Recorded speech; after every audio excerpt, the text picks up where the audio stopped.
உங்கள் அனைவருக்கும் என்னுடைய பணிவார்ந்த வணக்கத்தை தெரிவித்துக் கொள்கிறேன். உங்களோடு சேர்ந்து நாங்களும் அண்ணன் அவர்களை வாழ்த்துகிறோம். நோய் நொடியின்றி 100 ஆண்டுகள் அவர் வாழ வேண்டும். இந்த மண்ணையும் மக்களையும் பாதுகாக்கும் அரணாக அவர் விளங்க வேண்டும். பகுத்தறிவு பகலவன் தந்தை பெரியார் அவர்கள் மூட்டிவிட்ட நெருப்பை, சமூக நீதி நெருப்பை அணையாமல் பாதுகாக்க வேண்டும். முத்தமிழறிஞர் கலைஞரின் கனவை நனவாக்க வேண்டும். எல்லா நலமும் வலிமையும் பெற்று நீடூழி வாழ்க என்று விடுதலை சிறுத்தைகள் கட்சியின் சார்பில் மாண்புமிகு அண்ணன் அவர்களை நான் நெஞ்சார வாழ்த்துகிறேன். தமிழகத்திற்கு மட்டுமின்றி இந்தியாவிற்கே வழிகாட்டக்கூடிய ஆற்றல் வாய்ந்த தலைவராக விளங்குகிறார் அண்ணன் அவர்கள். 1969 முத்தமிழறிஞர் கலைஞர் அவர்கள் மத்திய மாநில அரசுகளுக்கிடையிலான உறவுகள் குறித்து ஆராய்வதற்காக PV ராஜமன்னார் குழுவை அமைத்து இந்தியா முழுவதும் ஒரு அரசியல் தாக்கத்தை ஏற்படுத்தினார்.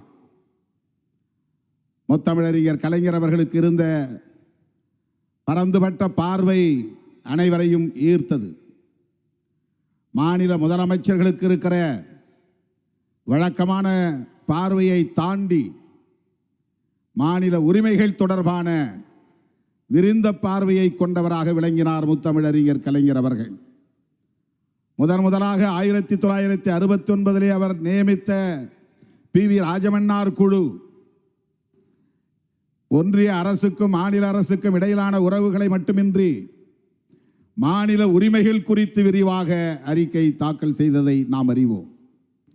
அதைப்போல இன்றைக்கு மாண்புமிகு முதலமைச்சர் அண்ணன் தளபதி அவர்கள் இந்தியாவிலேயே வேறு எவரும் சிந்திக்காத நிலையில் முதலாக நாடாளுமன்ற தொகுதிகளுக்கான மறுவரையறை சுட்டிக்காட்டி தென்னிந்திய மாநிலங்கள் இதனால் பாதிக்கப்படும் என்கிற எச்சரிக்கையை விடுத்திருக்கிறார். இவரை தொடர்ந்து இன்றைக்கு கர்நாடக முதலமைச்சர் சித்தராமையா அவர்களும் இதர மாநில முதலமைச்சர்களும் பேசக்கூடிய ஒரு சூழல் உருவாகி இருக்கிறது. முத்தமிழறிஞர் கலைஞர் அவர்களைப் போல அகில இந்திய அளவில் அரசியல் தாக்கத்தை ஏற்படுத்தக்கூடிய ஆற்றல் வாய்ந்த தலைவராக விளங்கும் அண்ணன் அவர்கள் நீடூழி வாழ வேண்டும் என்று நான் மீண்டும் ஒருமுறை வாழ்த்த கடமைப்பட்டிருக்கிறேன். மாநில சுயாட்சிக்கு இங்கே பாதுகாப்பு இல்லை, மொழிக்கு பாதுகாப்பு இல்லை, மக்களுக்கு பாதுகாப்பு இல்லை, பன்மைத்துவத்திற்கு பாதுகாப்பு இல்லை, சிறுபான்மையினருக்கு பாதுகாப்பு இல்லை, ஒட்டுமொத்தத்தில் இந்திய அரசமைப்பு சட்டத்திற்கே பாதுகாப்பு இல்லை. இந்திய அரசமைப்பு சட்டத்தை பாதுகாக்கவும் இந்திய தேசத்தில் வாழக்கூடிய அனைத்து தேசிய இனங்களின் உரிமைகளை பாதுகாக்கவும் இன்றைக்கு முன்னேறாக நின்று இயங்குகிற இயக்கம்தான் திராவிட முன்னேற்ற கழகம். அதன் தளபதியாக இருந்து வழிநடத்தக்கூடிய ஒரு தலைவர் தான் நம்முடைய அண்ணன் அவர்கள். ஆகவேதான் இன்றைக்கு இந்த நாடாளுமன்ற தொகுதி வரையறை குறித்து அவர் எழுப்பியிருக்கிற கேள்வி தாக்கம் அகில இந்திய கவனத்தை தமிழகத்தை நோக்கி ஈர்த்திருக்கிறது. அண்ணன் அவர்கள் இதை இன்னும் தீவிரப்படுத்த வேண்டும். தென்னிந்திய மாநில முதலமைச்சர்களை எல்லாம் ஒருங்கிணைத்து இது குறித்து கலந்தாய்வு செய்ய வேண்டும். தென்னிந்திய அளவிலான மாநாட்டையும் நடத்த வேண்டும். நாடு என்கிற அடிப்படையிலே ஒருங்கிணைக்க பெற்றது. இன்றைக்கு மொழிவழி அடிப்படையிலே மாநிலங்கள் பிரிந்திருக்கிற சூழலில் தென்னிந்திய தேசிய இனங்களின் ஒருங்கிணைப்பு என்கிற அடிப்படையிலே அண்ணன் அவர்கள் தலைமை தாங்கி இதை வழிநடத்த வேண்டிய தேவை இருக்கிறது. வட இந்திய மாநிலங்களின் நாடாளுமன்ற தொகுதிகளின் எண்ணிக்கை பெருகுமேயானால், நாடாளுமன்ற உறுப்பினர்களின் எண்ணிக்கை பெருகுமேயானால் தென்னிந்தியாவின் தயவு இல்லாமலேயே, ஆதரவு இல்லாமலேயே தொடர்ந்து அவர்கள் பிரதமராக நீடிக்க முடியும், ஆட்சியை கைப்பற்ற முடியும், ஆட்சியை தக்க வைத்துக் கொள்ள முடியும். அதற்காகத்தான் அவர்கள் திட்டம் போட்டு காய்களை நகர்த்துகிறார்கள். தமிழ்நாட்டுக்கு ஏற்படுகிற பாதிப்பு மட்டுமின்றி தென்னிந்திய மாநிலங்களுக்கும் ஏற்படுகிற பாதிப்புகளை கவனத்திலே கொண்டு காய்களை நகர்த்துகிற அண்ணன் அவர்களின் முயற்சிக்கு நாங்கள் எல்லாம் உற்ற துணை இருப்போம். இது சாதாரணமான ஒரு பிரச்சனை அல்ல. தேசிய அளவில் பேசப்பட வேண்டிய மிக முக்கியத்துவம் வாய்ந்த வரலாற்று முக்கியத்துவம் வாய்ந்த ஒரு பிரச்சனை. 1971ஆம் ஆண்டு எடுக்கப்பட்ட மக்கள் தொகை கணக்கெடுப்பின் அடிப்படையிலேயே இந்த தொகுதிகளின் எண்ணிக்கை வரையறுக்கப்பட்டது. அதுதான் இன்றைக்கும் தொடர்கிறது. 1952 ஒரு கமிஷன், 62 ஒரு கமிஷன், 72 ஒரு கமிஷன் என்று கமிஷன் நியமிக்கப்பட்டு 10 ஆண்டுகளுக்கு ஒரு முறை மறுவரையறை செய்யப்பட்ட நிலை 71க்கு பிறகு 72க்கு பிறகு நடைபெறவில்லை. பல்வேறு தவிர்க்க முடியாத அரசியல் காரணங்களால் தள்ளி போனது.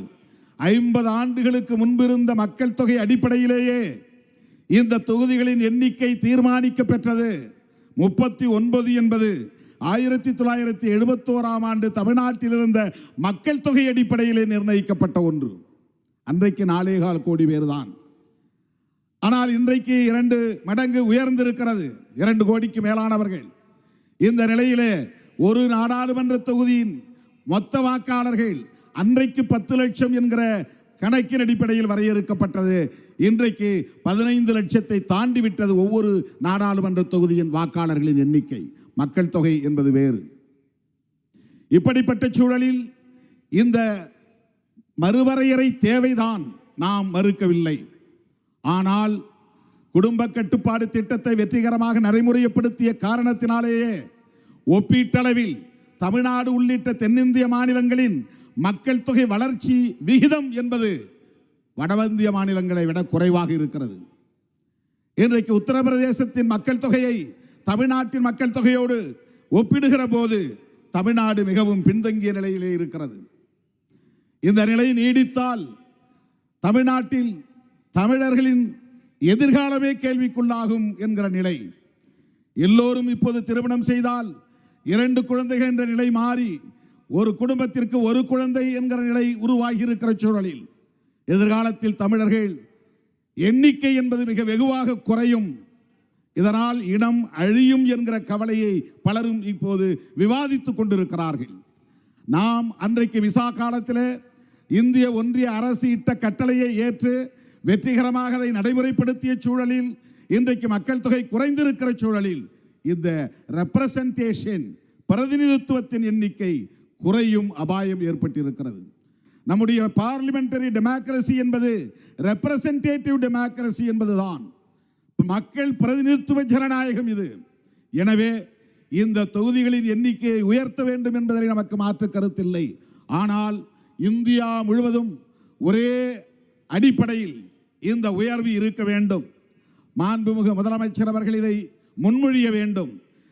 எல்லா மாநிலங்களுக்கும் சராசரியாக 20% இடங்களை உயர்த்தலாம் என்கிற அடிப்படையில் ஒரு ஆலோசனையை வழங்கினால் நம்முடைய எண்ணிக்கை கூடும், எல்லா மாநிலங்களிலும் அது பொருத்தமாக அமையும் என்கிற ஒரு வேண்டுகோளை வைக்க நான் கடமைப்பட்டு இருக்கிறேன். இதை மறுக்க முடியாது, மறுவரையறை கூடாது என்று சொல்ல முடியாது.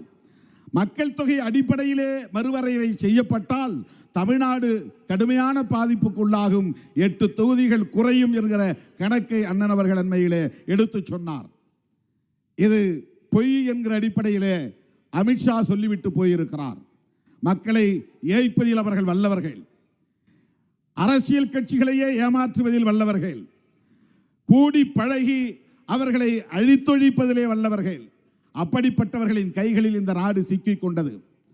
ஆகவே பகுத்தறிவு பகலவன் தந்தை பெரியார் முன்மொழிந்த சமூக நீதி அரசியல்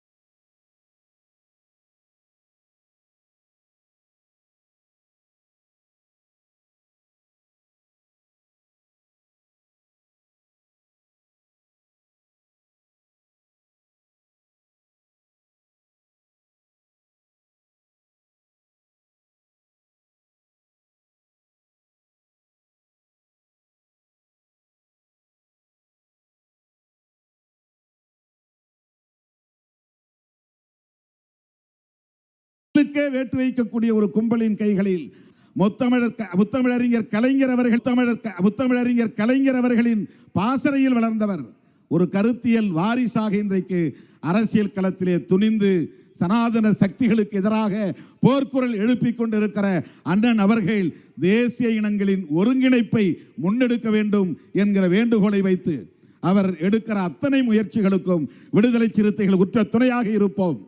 மீண்டும் இந்த மண்ணில் உங்கள் தலைமையிலான ஆட்சி அமைவதற்கு விடுதலை சிறுத்தைகள் உற்ற துணையாக இருப்போம். அப்போதுதான் பெரியாரின் கருத்தியலை பாதுகாக்க முடியும், புரட்சியாளர் அம்பேத்கரின் சிந்தனைகளை பாதுகாக்க முடியும், மாமேதை மார்க்ஸ் கண்ட கனவை நனவாக்க முடியும், உழைக்கும் மக்களின் நலன்களை பாதுகாக்க முடியும், ஒட்டுமொத்த தேசத்தையும் அரசமைப்பு சட்டத்தையும் பாதுகாக்க முடியும் என்று நம்புகிறோம். அந்த வகையிலே உங்களை நான் நெஞ்சார வாழ்த்துகிறேன். உங்களோடு என்றென்றைக்கும் விடுதலை சிறுத்தைகள் உற்ற துணையாக இருப்போம் என்பதை சொல்லி வாய்ப்புக்கு நன்றி கூறி முடிக்கிறேன். நன்றி, வணக்கம்.